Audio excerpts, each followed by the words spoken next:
berbuka puasa. Berbuka puasa bukan amalan yang ringan, tapi ia agung di mata Allah. Bayangkan Pak, berbuka puasa itu enak loh Pak. Enak nggak Pak? Nikmat, tapi juga ibadah. Ya. Kata Rasulullah, la yazalun nasu bi khairin ma'ajjalul fitr. Senantiasa manusia di atas kebaikan. Kapan? Selama mereka bergegas berbuka puasa. Jangan tunda-tunda waktu berbuka.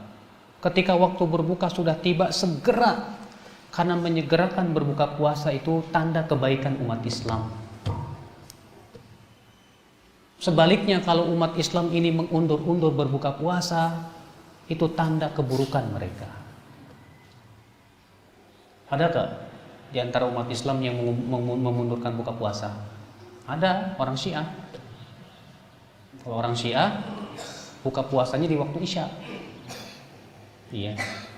Kenapa? Karena agama mereka berasal dari Yahudi. Orang Yahudi pun begitu. Mereka berbuka puasanya di waktu Isya. Sementara Rasulullah SAW menyuruh kita untuk apa? Menyegerakan berbuka puasa. Di saat matahari terbenam, segera berbuka puasa. Jangan menunggu waktu lagi. Iya. Sampai-sampai saya sebutkan dalam hadis ini, Rasulullah SAW dalam buku saya di halaman 39 itu, ya, Rasulullah SAW pernah ketika matahari telah tenggelam, Rasulullah bersabda kepada Bilal apa? Hai Bilal, sediakan makanan buka puasa. Apa kata Bilal? Hai Rasulullah, kenapa kita tidak menunggu sebentar? Karena ini masih terang, walaupun matahari sudah tenggelam. Kata Rasulullah, segera. Kata Bilal, demi Allah, kalau salah seorang di antara kami ada yang naik ke untanya, mungkin masih melihat matahari. Sampai demikian Rasulullah SAW saking bersegeranya dalam berbuka puasa. Ya, ketika melihat matahari tenggelam, ya sudah, segera berbuka puasa. Sampai demikian akal Islam ya, yang dilakukan oleh Rasulullah SAW. Namun tentunya Pak, ketika berbuka puasa, hendaklah kita memperhatikan adab-adabnya. Apa itu? Yang pertama, berbuka sebelum sholat maghrib dengan beberapa kurma dulu. Kata Anas, anna Rasulullah SAW kana yuftir qabla an yusalli ala rutubat. Rawahu Abu Dawud. Rasulullah SAW berbuka sebelum sholat maghrib dengan beberapa kurma basah. Kalau kita bukanya langsung dimakan semua yang ada di meja.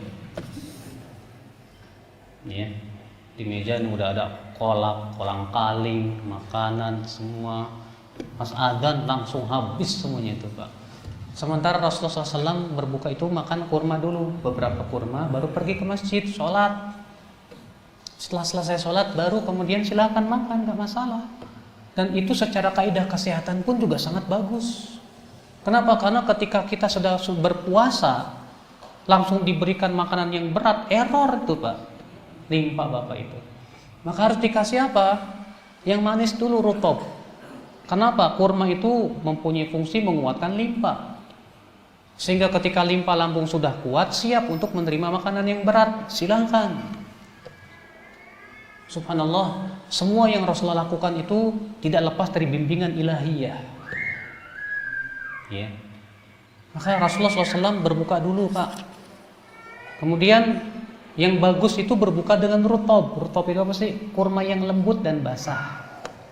Dan alhamdulillah di Indonesia untuk mendapatkan kurma rutob mudah. Ya. Ada kurma Tunis tuh Pak, namanya Lina apa itu ya. Itu masih ada batangannya tuh Pak. Masih ada batang-batangnya itu. Itu rutob namanya Pak, masih lembut dia, masih apa? Basah. Itu yang bagus. Kalau yang sudah kering namanya tamar. Tamar itu kurma kering. Kalau rutob itu kurma apa? Basah. Yang sangat dianjurkan kurma basah. Ya, nggak apa-apalah keluar dikit kocek duit, insya Allah pahala buat Bapak. Kalau tujuan dan niatnya untuk mengamalkan sunnah Nabi SAW. Ya. Dan jangan lupa baca doa berbuka puasa. Kalau di Indonesia yang masyhur Allahumma laka sumtu wa bika amantu wa ala rizqika aftartu bi rahmatika ya arhamar rahimin. Namun doa ini dengan selengkap itu tidak ada asalnya dalam syariat. Ini murni buatan Indonesia. Ya. Yang ada dalam dalil itu dengan lafaz Allahumma lakasumtu wa ala rizqika aftartu, itu saja. Itu pun juga sanadnya lemah. Di dalam sanadnya ada perawi yang majhul, itu Abu Zahriyah, sanadnya terputus juga. Ada perawi yang lemah.